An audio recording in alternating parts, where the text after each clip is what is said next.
Bienvenue sur le podcast Mise en lumière holistique. Ce podcast a pour but de rendre accessible et surtout compréhensible le développement personnel, l'univers de l'énergétique et la spiritualité.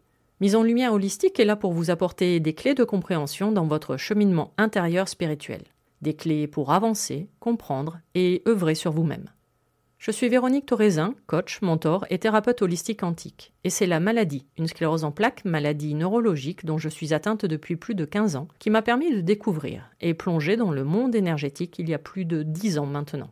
De par mes propres expériences, mes connaissances acquises, mes compréhensions qui sont devenues aujourd'hui mon expertise, je vous accompagne avec ce podcast pour un moment de partage, afin de vous permettre de transformer votre monde intérieur et votre vie pour retrouver votre pouvoir intérieur et votre souveraineté.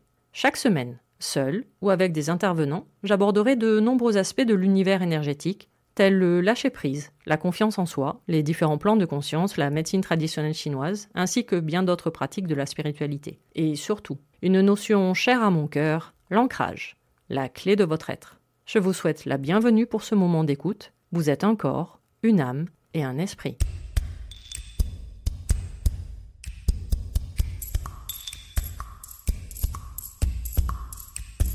Bonjour et bienvenue pour cet épisode numéro 50 déjà du podcast Mise en lumière holistique. Et j'avoue que je trouve très drôle pour cette symbolique du 50e épisode de prendre ce thème qui évidemment n'était pas réfléchi de ma part, du moins consciemment. Car aujourd'hui je vais casser un peu, beaucoup passionnément le développement personnel. Alors vous allez me dire, elle est gentille Véro, mais c'est quand même son boulot, le développement personnel. Alors effectivement, je suis thérapeute holistique, et non, le but n'est pas de me tirer une balle dans le pied, parce que déjà, mon ancrage ne va vraiment pas apprécier, mais surtout, ce n'est pas forcément la professionnelle qui va parler aujourd'hui, mais plutôt la consommatrice de développement personnel depuis 2010 maintenant, quand je suis tombée dans cette marmite. Et c'est un phénomène que j'observe de loin depuis de très nombreux mois, sans vraiment le comprendre au départ. Je lisais, j'écoutais des personnes critiquer le développement personnel, des philosophes écrire des livres sur ce sujet, et même des personnalités connues qui en parlaient. Et le problème, c'est que je me retrouvais finalement dans leurs propos, qui faisaient part d'un rejet du développement personnel. Et dans leurs arguments, je ne trouvais vraiment pas grand-chose à redire. Ou finalement, on reproche aux devs perso de devenir impersonnel tellement il se construit à l'heure actuelle sur un conformisme. Tout le monde finalement dans la même boîte, selon les mêmes codes et avec les mêmes pratiques. Alors j'ai vu la déferlante arrivée de la spiritualité il y a 5-6 ans sur les réseaux sociaux, un regain de passion en 2020 suite à un petit événement mondial. Et maintenant, nous sommes dans la phase de « je t'aime, moi non plus ». Alors oui, je l'observais sans trop le comprendre, et c'est finalement lors des initiations ou des accompagnements individuels qui m'ont permis de mettre le doigt sur un des problèmes du développement personnel aujourd'hui.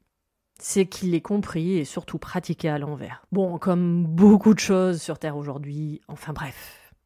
Nous sommes noyés par une multitude de pratiques dans le dev perso. Et je fais mon mea culpa car je nourris automatiquement le système. Mais c'est là justement où je voudrais alerter, à mon humble niveau. En 2023, le développement personnel est intellectualisé. Il crée des injonctions et donc derrière se construit de nombreuses croyances. On cherche un maximum de connaissances pour se nourrir. Or là, en quelques mots, je viens de vous décrire le fonctionnement d'un mental, le fameux mindset super à la mode. Aujourd'hui, on va essayer de nous faire croire qu'il faut se lever impérativement à 5h du matin pour méditer, faire son yoga, prendre son jus de spiruline et j'en passe. Merci Miracle Morning de faire culpabiliser tous ceux qui ne sont pas du matin. Je parle pour moi évidemment. Puis il y a les injonctions de la méditation, car évidemment tu passes à côté de ta vie si tu ne médites pas tous les jours. Même chose pour le yoga. Quoi ? Tu ne fais pas ton tirage de cartes pour savoir ce que tu dois faire de ta journée? Sans compter le fait que je vais avoir du mal à me réincarner à cause de mon karma avec toute la viande que je mange. puisqu'il faut être végan ou végane selon certains pour être le plus pur possible. Sans compter tous les livres qui vous permettront d'aller mieux, car on ne va pas se mentir, vous avez quand même une vie de merde. Hein. Ouais. Ou alors d'avoir confiance en vous, en 5 phrases positives, de courir après le bonheur, car vous n'êtes pas heureux ou heureuse dans votre vie, de devenir plus riche, plus beau, plus heureux, parfois sans le moindre effort, juste en appliquant la loi d'attraction. Faut pas être con quand même pour que cela marche. Alors avec le peu d'exemples que je viens de vous dire, parce qu'évidemment j'aurais pu allonger la liste sur 3 pages, petit rappel, si vous êtes végan par conviction personnelle, si vous méditez tous les jours avec plaisir, ou vous vous levez à 5 heures du matin parce que c'est votre rythme, c'est très bien et continuez. Mais vous n'avez pas à vous créer d'obligations et d'injonctions derrière. Injonctions, pour faire bien dans cette société, pour paraître, ou faire comme les copines ou celle qui a 100 000 followers sur Insta. Ah oui, j'oubliais, vous devez absolument tout faire quand même pour devenir la meilleure version de vous-même. Elle est belle, hein, cette injonction. Petit rappel, vous êtes à chaque instant de votre vie la meilleure version de vous-même, car déjà tout simplement, vous n'êtes plus la même personne qu'il y a encore 1 seconde. Je vous laisse méditer sur ça.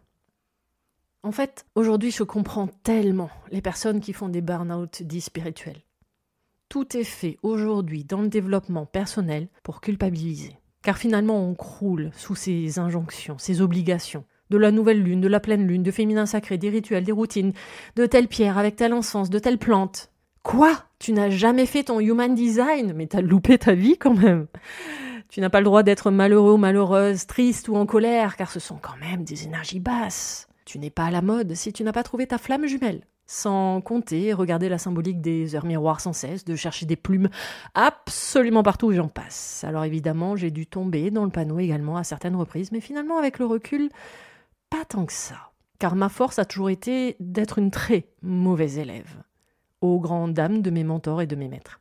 Je me suis toujours approprié chacune des pratiques que j'ai expérimentées. Et si cela ne me parlait pas, si je sentais de la résistance, je passais mon chemin. Alors si les licornes, les paillettes, les dragons, les bisounours, la robe blanche avec votre couronne de fleurs en dansant avec vos sœurs, sororité oblige, vous fait du bien, faites-le. Mais ce n'est pas parce que tout le monde va vous parler du féminin sacré par exemple, et des fameux cercles de la tente rouge que tout cheminement doit passer par là.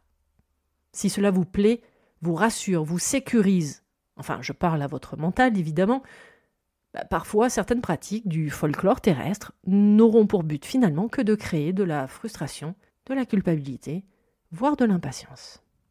La vie est simple.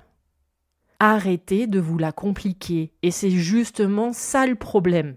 C'est que le développement personnel peut rapidement vous la compliquer, car vous allez tout chercher. Enfin, votre mental va tout chercher à expliquer, car il a besoin de concret. Il veut comprendre le pourquoi du comment. Et c'est là où je fais mon mea culpa. Car je peux moi-même alimenter votre mental quand je vous parle de maladie en évoquant la symbolique par exemple. Je vous apporte les connaissances de votre problématique entre guillemets. Mais si vous n'en faites rien de ces connaissances, si vous n'approfondissez pas, si vous n'allez pas au cœur du problème, cela reste une masturbation intellectuelle. Ah oui, pardon. Je n'ai pas le droit de dire des gros mots puisque je suis soi-disant spirituelle et que ma parole doit être impeccable. Merci, monsieur Toltec. C'est bien de savoir. C'est mieux d'expérimenter la vie. Je répète, la vie est simple. Vivez, expérimentez, c'est ça le développement personnel, la spiritualité. Ce n'est pas chercher à éviter les coups, ce n'est pas tout comprendre, intellectualiser, surtout en évitant de le vivre dans sa propre vie et parfois dans son propre corps. Et si vous commencez ce cheminement spirituel pour vous faire du bien, c'est très bien. Mais si cela reste de la superficialité, vous n'allez pas aller très loin car le chemin va vous sembler long, très long et compliqué. Méditez si vous en avez envie. Arrêtez la viande si vous sentez que cela vous fait du bien. Vous pouvez sortir de chez vous sans votre bracelet en œil du tigre. Il ne vous arrivera rien, je vous assure. Votre vie ne dépend pas de la pleine lune. Que votre parole soit impeccable, même avec quelques gros mots. Oui, nous portons toutes les blessures de l'enfant intérieur. Et alors ? C'est quoi le problème ? Les personnes sont toujours surprises quand elles me demandent « Mais comment tu fais pour travailler ton ancrage au quotidien ?» Et je fais une réponse simple. Je vis mon ancrage. Alors, réponse qui peut paraître compliquée, je vous l'accorde. Mais si j'écoute une méditation d'ancrage par an, c'est que vraiment je suis au fond du trou. Je n'ai absolument jamais porté ou même acheté la moindre pierre d'ancrage en lithothérapie. En fait, je vis ma vie et surtout je l'expérimente. Je la vis à mon rythme et comme je l'entends. Sans me préoccuper, soi-disant, de cette société et de ses injonctions. Même si de temps en temps, je peux me sentir encore obligée de jouer avec ce monde. Parfois, je comprends ma vie, car c'est une évidence, et je passe à l'étape suivante. Parfois, je la comprends pas, et je recommence l'histoire et l'expérience. Parfois, je vois les signes, 1 fois, 2 fois, 3 fois, je le sais, mais je ne fais rien. Bon, ok, les cordonniers sont toujours les moins bien chaussés, et pour l'ancrage, ce n'est vraiment pas une très bonne idée. Enfin bref, à un moment donné, je me pose pour avancer sur une soi-disant problématique. J'ai à ce moment-là quand même de très nombreuses pièces du puzzle en main, et parfois il suffit juste que j'y pense pour que les pièces disparaissent d'elles-mêmes, et que je passe à l'étape suivante.